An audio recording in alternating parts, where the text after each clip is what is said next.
Hi all, welcome to Xylem SSC RRB. So ഇന്നത്തെ നമ്മുടെ വീഡിയോയിൽ നമ്മളെ പ്രധാനപ്പെട്ട ചർച്ചാ വിഷയം എന്ന് പറയുന്നത് NTPC ഗ്രാജുവേറ്റ് ലെവലിന്റെ റിസൾട്ട് വന്നതിനോടനുബന്ധിച്ച് വന്നിട്ടുള്ള പ്രധാനപ്പെട്ട കട്ട് ഓഫ് ഡീറ്റെയിൽസിനെ പറ്റിയാണ്. ഒരു എക്സാമിന് വേണ്ടി പ്രിപ്പയർ ചെയ്യുന്ന ആസ്പിരന്റിനെ സംബന്ധിച്ചിടത്തോളം ഏറ്റവും പ്രധാനപ്പെട്ട ഒരു ഡാറ്റയാണ് കട്ട് ഓഫ് ഡീറ്റെയിൽ എന്ന് പറയുന്നത്. പ്രീവിയസ് ഇയർ എക്സാമിന് എങ്ങനെയൊക്കെയാണ് കട്ട് ഓഫ് വന്നിരിക്കുന്നത്, ഞാൻ ഏതൊരു ലെവലിൽ പ്രിപ്പയർ ചെയ്യണം, അല്ലെങ്കിൽ പ്രീവിയസ് ഇയർ വന്നിട്ടുള്ള കട്ട് ഓഫ് ഇത്രയാണ്, സോ ഇതിന് മേലെ എന്നുള്ള രീതിയിൽ വേണം നമ്മൾ പ്രിപ്പയർ ചെയ്യാനായിട്ട്. രണ്ട് പ്രധാനപ്പെട്ട കാര്യങ്ങളാണ് നമ്മൾ ശ്രദ്ധിക്കേണ്ടത്. പ്രീവിയസ് ഇയർ ക്വസ്റ്റ്യൻസ് എങ്ങനെയാണ് വന്നിട്ടുള്ളത്, അതുപോലെ തന്നെ കട്ട് ഓഫ് എങ്ങനെയാണ്. ഏതൊരു എക്സാമിന് വേണ്ടി പ്രിപ്പയർ ചെയ്യുന്ന ആസ്പിരന്റ് ആണെങ്കിലും നമ്മൾ പ്രധാനമായിട്ടും ചർച്ച ചെയ്യേണ്ടത് അല്ലെങ്കിൽ ശ്രദ്ധിക്കേണ്ട രണ്ട് പ്രധാനപ്പെട്ട ആസ്പെക്റ്റുകളാണ് ഈ പ്രീവിയസ് ഇയർ ക്വസ്റ്റ്യനും അതുപോലെ തന്നെ പ്രീവിയസ് ഇയർ കട്ട് ഓഫ് എന്ന് പറയുന്നത്. അപ്പോൾ നമുക്ക് വന്നിട്ടുള്ള ഈ CBT NTPC ഗ്രാജുവേറ്റ് ലെവലിൻ്റെ CBT 2-ൻ്റെ പ്രധാനപ്പെട്ട കട്ട് ഓഫ് ഡീറ്റെയിൽസ് ആണ് നമ്മൾ ഈ വീഡിയോയിൽ ചർച്ച ചെയ്യാൻ പോകുന്നത്. ചില പ്രധാനപ്പെട്ട സോണുകളുടെ പ്രധാനപ്പെട്ട കട്ട് ഓഫ് ഡീറ്റെയിൽസ് നമുക്ക് നോക്കാം. RRB ബംഗളൂരു ആണ് നമ്മൾ നോക്കുന്നതെങ്കിൽ കാറ്റഗറി നമ്പർ 1-ന് വന്നിട്ടുള്ള ജനറൽ കട്ട് ഓഫ് എന്ന് പറയുന്നത് 76.43 മാർക്സ് ആണ്. അപ്പോൾ കാറ്റഗറി നമ്പേഴ്സ് കൊണ്ട് ഉദ്ദേശിക്കുന്ന പോസ്റ്റുകൾ ഏതൊക്കെയാണ് നമുക്കൊന്ന് പെട്ടെന്ന് നോക്കാം. കാറ്റഗറി നമ്പർ 1 എന്നതുകൊണ്ട് ഉദ്ദേശിക്കുന്നത് chief commercial cum ticket supervisor ആണ്. കാറ്റഗറി നമ്പർ 2 എന്ന് പറയുന്നത് സ്റ്റേഷൻ മാസ്റ്റർ ആണ്. 3 എന്ന് പറയുന്നത് ഗുഡ്സ് ട്രെയിൻ മാനേജർ ആണ്. 4 എന്ന് പറയുന്നത് junior account assistant cum typist ആണ്. And 5 senior clerk cum typist ആണ്. ദെൻ കാറ്റഗറി നമ്പർ 2-ന് ഇതേ സോണിൽ വന്നിരിക്കുന്ന ജനറൽ കട്ട് ഓഫ് 72.66 ആണ്. കാറ്റഗറി നമ്പർ 3-ക്ക് 67.95 മാർക്സും കാറ്റഗറി നമ്പർ 4-ന് 68.86 മാർക്കുമാണ് ജനറൽ കട്ട് ഓഫ് ആയിട്ട് വന്നിട്ടുള്ളത്. അതേസമയം നമ്മൾ OBC കട്ട് ഓഫ് നോക്കുകയാണെങ്കിൽ വലിയ വ്യത്യാസമൊന്നുമില്ല, 73.60 ആണ്. ഇവിടെ കാറ്റഗറി നമ്പർ 2-ന് 69.61 ആണ്. കാറ്റഗറി നമ്പർ 3-ക്ക് 64.33, 4-ന് 64.32, 5-ന് 73.67 എന്നുള്ള രീതിയിലാണ് OBC കട്ട് ഓഫ് വന്നിരിക്കുന്നത്.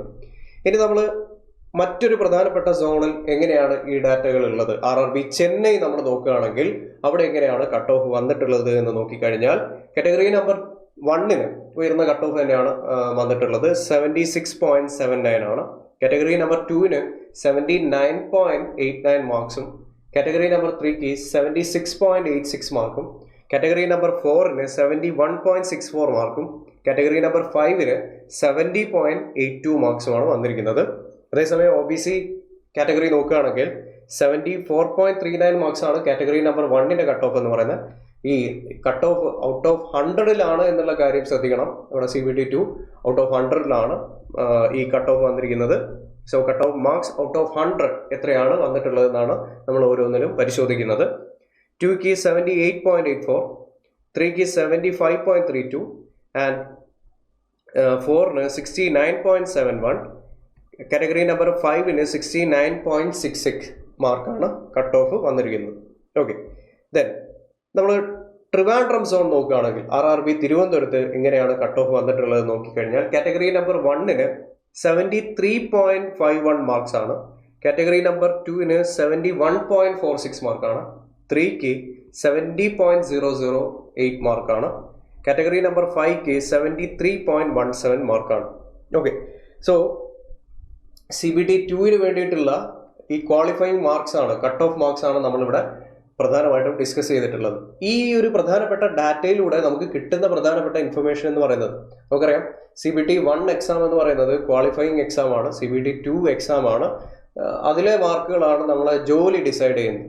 എന്നിരുന്നാലും CBT 1 പാസ്സാവാതെ അല്ലെങ്കിൽ അത് ക്വാളിഫൈ ചെയ്യാതെ നമുക്ക് യാതൊരു വിധത്തിലുള്ള കാര്യവുമില്ല. CBT 2 അറ്റൻഡ് ചെയ്യണമെങ്കിൽ CBT 1 എന്തായാലും ക്വാളിഫൈ ചെയ്തിരിക്കണം. അപ്പോൾ നമ്മൾ അടുത്ത എക്സാമിന് വേണ്ടി ലക്ഷ്യം വെക്കേണ്ട ഒരു ആവറേജ് മാർക്ക് അല്ലെങ്കിൽ മോക്ക് ടെസ്റ്റുകൾ നിരന്തരം ചെയ്തുകൊണ്ടിരിക്കുമ്പോൾ അല്ലെങ്കിൽ പ്രിപ്പറേഷൻ്റെ ഘട്ടത്തിൽ നമ്മളൊരു എയിം ചെയ്ത് വെക്കേണ്ട ഒരു മാർക്ക് എന്ന് പറയുന്നത് മിനിമം 70+ എന്നുള്ള രീതിയിൽ, 70+ എന്നുള്ള രീതിയിൽ തന്നെ നമ്മളിപ്പോൾ സെറ്റ് ചെയ്ത് വെക്കണം.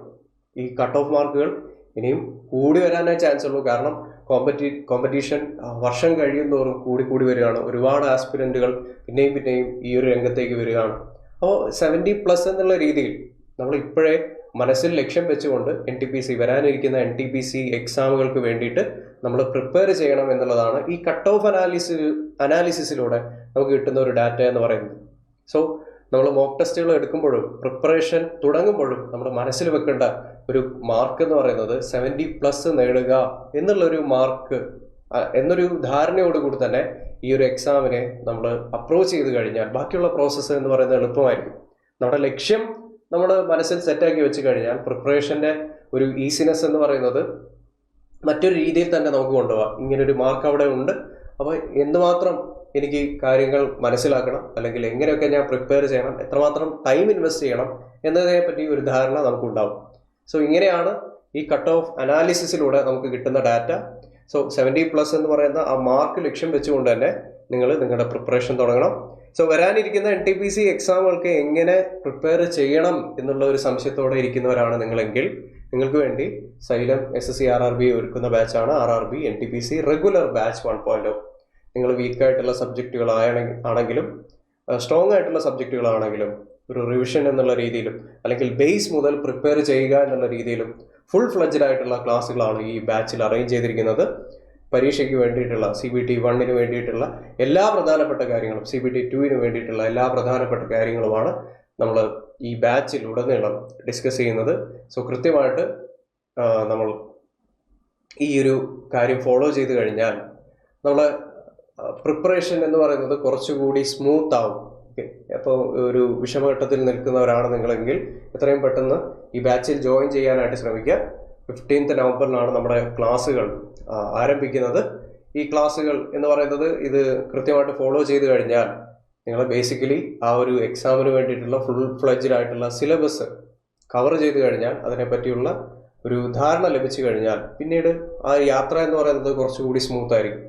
കോഴ്സ് ഫീ എന്ന് പറയുന്നത് വെറും 3999 രൂപയാണ് കോഴ്സ് ഫീ എന്ന് പറയുന്നത്. ദെൻ നിങ്ങൾ RRB JEE ആഗ്രഹിക്കുന്ന ആസ്പിരൻ്റ് ആണെങ്കിൽ ജൂനിയർ എഞ്ചിനീയറിൻ്റെ നോട്ടിഫിക്കേഷനും അതുപോലെ തന്നെ വേക്കൻസികളൊക്കെ ഈ അടുത്ത് പബ്ലിഷ് ചെയ്തിട്ടുണ്ട്.